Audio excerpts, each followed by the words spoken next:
What is up, everybody? Welcome, and hopefully you're going to enjoy this video today. This one's a little bit different. I feel like it's been forever in the making because I'm basing this on something that I discovered about a month ago myself, and it may be as much as 2 months old.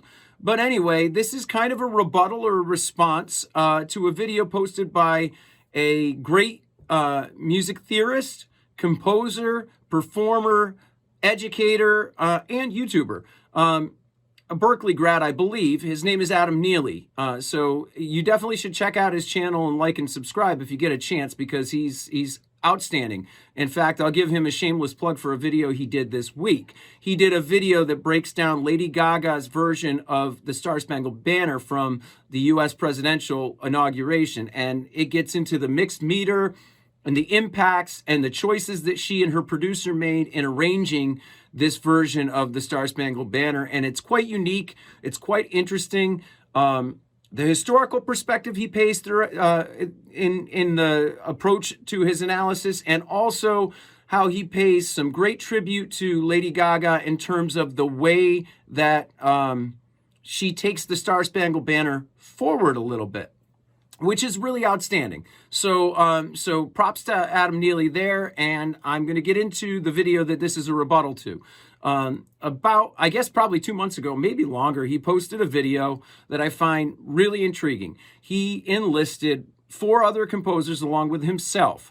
Nara Soul, outstanding pianist and composer. Paul Davids, great producer, guitar player, and musician. Samurai guitarist, just brilliant guitar player and composer.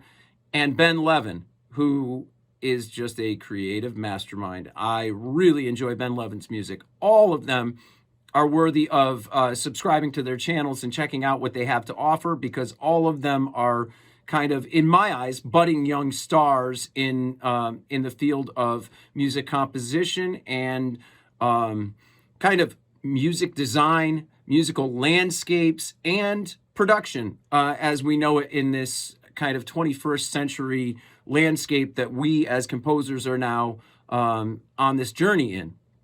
It's very different than it was even 10 years ago. So you know, you should check these people out, because they're really doing stuff that is first rate and cutting edge.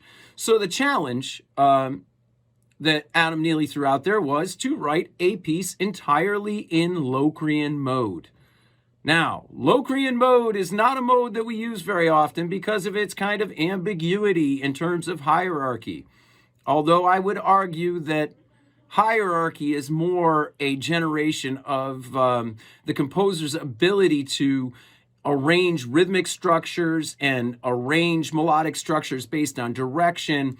If a composer, forgive that a little slip, if a composer has good composition chops and understands form and structure, then I think that they can use any mode or any pitch class set generator to develop something that has structure, hierarchy, direction, and intention.